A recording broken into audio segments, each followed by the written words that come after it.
Hey guys, imagine कीजिए एक side है आर्मी और एक साइड है एक चिड़िया। और इस आर्मी का मिशन है इस चिड़िया को हराना। सुनने में तो काफ़ी आसान लगता है, लेकिन अब सोचिए ये आर्मी इस चिड़िया को हराने में फेल हो जाती है, मतलब लिटरली हार जाती है। यस गाइस, ये कोई जोक नहीं, ये रियलिटी है। एक्चुअली 1932 में ऑस्ट्रेलिया ने ऑफिशियली एक जंग लड़ी थी एक चिड़िया के अगेंस्ट, और वो चिड़िया थी ईमू। एक 6 फीट लंबी फ्लाइटलेस चिड़िया जो काफ़ी तेज भागती थी। इस वॉर को आज हम द ग्रेट ईमू वॉर के नाम से जानते हैं। और गाइस, शॉकिंग पार्ट ये था कि ऑस्ट्रेलिया की आर्मी ये वॉर हार गई। जी हाँ, Australia literally lost a war to birds. लेकिन आखिरकार ये लड़ाई हुई ही क्यों थी? चलिए चलते हैं शुरुआत में जानने के लिए इस लड़ाई का राज। वर्ल्ड वॉर वन के बाद काफ़ी सारे ऑस्ट्रेलियन सोल्जर्स यूरोप से ऑस्ट्रेलिया वापस आते हैं और सरकार डिसाइड करती है उन्हें कोई रिवॉर्ड देने का। और रिवॉर्ड के नाम पे वो उन्हें काफ़ी सारे खेत दे देते हैं। जी हाँ, वेस्टर्न ऑस्ट्रेलिया के ड्राई और रिमोट एरिया में बंजर खेत, ये ज़मीनें ठीक तो थी पर फुली डेवलप्ड नहीं थी।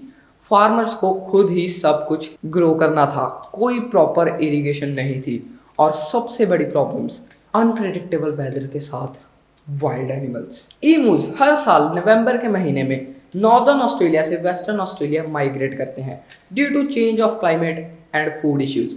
और इस बार माइग्रेट करते हुए जब वो वेस्टर्न ऑस्ट्रेलिया में पहुंचे तो वो काफ़ी सरप्राइज हो गए, क्योंकि जब पिछले ही साल वो वहां पर पहुंचे थे तो वो पूरी ज़मीन बंजर और ख़राब थी, और इस बार वहां फसलें उगी पड़ी थी। लगभग 20,000 ईमूस एक ही रीजन में आ गए। इन्होंने फसलें खराब करना शुरू कर दिया, फेंसेस तोड़ दिए, वीट और बार्ले डिस्ट्रॉय कर दिया, और सबसे फ्रस्ट्रेटिंग पार्ट, ये इतनी तेज दौड़ते थे कि पकड़ना इम्पॉसिबल ही था। इसके बाद फार्मर्स ने कुछ सेल्फ डिफेंस के तौर पे ईमूस को अपने खेतों से भगाना शुरू किया, लेकिन वो इसमें पूरे नाकामयाब रहे और उन्होंने आखिरकार मांगी सरकार से हेल्प। उन्होंने सरकार से हेल्प के नाम पे कहा, हमें आर्मी चाहिए, ये बर्ड्स हमारे खेतों को और लाइफ को बर्बाद कर रहे हैं। और सरकार ने भी इनकी बात आंखें बंद करके मान ली। गाइस, नॉर्मली बर्ड से डील करना किसी वाइल्ड लाइफ डिपार्टमेंट का काम होता है, बट यहाँ तो सरकार ने मिलिट्री डिप्लॉय कर दी। उस टाइम इस ऑपरेशन के हेड मेजर GPW मेरिडिथ को बनाया गया, जिन्हें वेस्टर्न ऑस्ट्रेलिया में 2 सोल्जर्स और 2 राइफल्स देकर भेजा गया। उनका प्लान काफी सिंपल था, ईमूस को ढूंढो, गोली मारो और खेतों को बचाओ। बट क्या ये प्लान सक्सेसफुल हो पाया? Not even close. Operation start होता है 2 नवंबर 1932 को। डे 1 पे सोल्जर्स ने ग्रुप ऑफ 50 ईमूस को देखा, गन्स लोड की, फायर करने के लिए रेडी हुए, और जैसे ही गोली चली ईमूस इकट्ठे होने की बजाय अलग अलग जगह भाग गए। सोल्जर्स का रिएक्शन बिल्कुल अनएक्सपेक्टेड था, और कुछ इसी तरह बार बार नाकामयाब होने के बाद उन्होंने एक और प्लान बनाया, जो था आर्मी ट्रक्स के ऊपर मिनी गन्स को माउंट करके ईमूस का पीछा करने का और उन्हें गोली मारने का।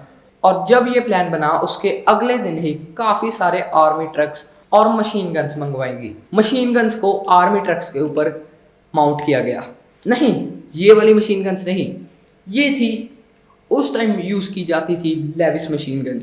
Yes guys, let me introduce you with this machine gun. तो गाइस, देखने में तो ये किसी रॉकेट लॉन्चर जैसी लग रही होगी, लेकिन गाइस ये वर्ल्ड वॉर वन का one of the most successful weapon था। इसे यूज किया गया था नाजीज के द्वारा रशिया में अटैक करने के लिए, और ये गन के आने के बाद ऑस्ट्रेलियन आर्मी काफी ज्यादा कॉन्फिडेंट हो गई, पर वो नहीं जानते कि अगले दिन क्या होना था। नेक्स्ट डे जब वो ट्रक्स में बैठकर रेडी थे ईमूस का वेट करते हुए, तभी साइड से ईमूस का ग्रुप निकला। उन्होंने ट्रक स्टार्ट किया और उनका पीछा करना शुरू कर दिया। लेकिन तब आती है एक unexpected problem. Guys, western Australia की बंजर और खराब जमीन में ट्रक सही से चल ही नहीं पाया, और ऊपर बैठा गनर सही से पॉइंट करके निशाना लगा ही नहीं पा रहा था, क्योंकि ट्रक फील्ड में काफी ज्यादा बाउंस करता रहा, और ऊपर बैठे गनर के लिए ईमूस को टारगेट करना काफी मुश्किल हो गया। टोटल 10 दिन तक अटेम्प्ट्स चलते रहे, पर रिजल्ट्स अनएक्सपेक्टेशन से भी नीचे के थे। टोटल 25,000 गोलियां चली, लेकिन सिर्फ 200 ईमूज मारे गए और बाकी 19,800 ईमूज खेतों में चिल मारते रहे। डेटा के हिसाब से तो ये भी कह सकते हैं कि 10 गोलीज लगती थी एक ईमू को मारने के लिए। ये वॉर इतना ज्यादा अनएफिशिएंट था कि आर्मी खुद ही बोल पड़ी that we can't win this. अब गाइस, जब वेस्टर्न ऑस्ट्रेलिया में काफी खतरनाक और नाकामयाब वॉर चल रही थी, बाकी के ऑस्ट्रेलिया में कहानी कुछ और ही थी। मीडिया ने इस पूरे ऑपरेशन का मजाक उड़ाना शुरू कर दिया। न्यूज़पेपर्स में सिर्फ एक ही हेडलाइन आ रही थी, army defeated by birds, emus outsmart military. लोगों ने सरकार का मजाक उड़ाना शुरू कर दिया। उन्होंने कहा हमने टैक्स पे किया था देश की डेवलपमेंट के लिए, ना ही सर्कस करने के लिए। और फाइनली इस सब के बाद 10 दिसंबर 1932 को ऑपरेशन ऑफिशियली बंद कर दिया गया। अब गाइस, आपके मन में ये सवाल तो आ ही रहा होगा, क्या ये ऑस्ट्रेलिया की सरकार के द्वारा लिया गया डिसीजन सही था या गलत? ऑनेस्टली गाइस, मिलिट्री को यूज करना ही सबसे बड़ी गलती थी।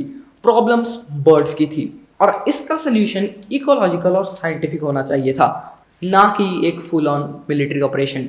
अब इसके बाद आफ्टर वॉर एंड हुआ, ईमूज वापस आते रहे हर सीजन में, बट सरकार ने फिर एक नया मेथड यूज किया जो था बाउंटी सिस्टम। फार्मर्स को बोला गया कि हर ईमू को मारने के लिए उन्हें रिवॉर्ड मिलेगा और पता नहीं कैसे ये तरीका काम कर गया। थाउजेंड्स ऑफ ईमूज फार्मर्स के थ्रू बिना आर्मी के मारे गए और धीरे धीरे ईमू पॉपुलेशन कंट्रोल में आई। लेकिन वॉर का नाम हिस्ट्री के पेजेस में एज ए ह्यूज एम्बेरसमेंट ही लिखा गया, जो कि बनता भी था। गाइस, आप खुद ही इमेजिन कीजिए, एक आर्मी सोल्जर से कोई पूछे आपने कौन सी फाइट लड़ी है और वो बोले मैं ईमू वॉर में था और मैंने बर्ड्स के खिलाफ एक लड़ाई लड़ी है। बेइज्जती तो पक्की है। और फाइनली इस वॉर से हमने आखिर सीखा क्या? गाइस, नेचर के खिलाफ फोर्स यूज करना हर बार सोल्यूशन नहीं होता। हर एनिमी गन से नहीं डरता, कुछ भाग भी जाते हैं और जीत जाते हैं।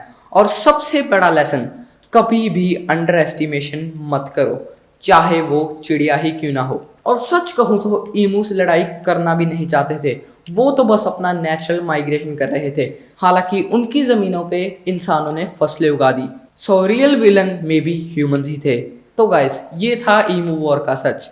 एक ऐसी वॉर जो जितनी फनी लगती है उतनी ही सीरियस भी थी उस टाइम के फार्मर्स के लिए। अगर आपको ये स्टोरी इंटरेस्टिंग लगी हो तो वीडियो को लाइक कर दीजिएगा और कमेंट जरूर कीजिएगा। और याद रखिएगा, कभी किसी ईमू को लाइटली मत लेना। हिस्ट्री के पेजेस में उन्होंने ऑस्ट्रेलिया की आर्मी को भी हराया है।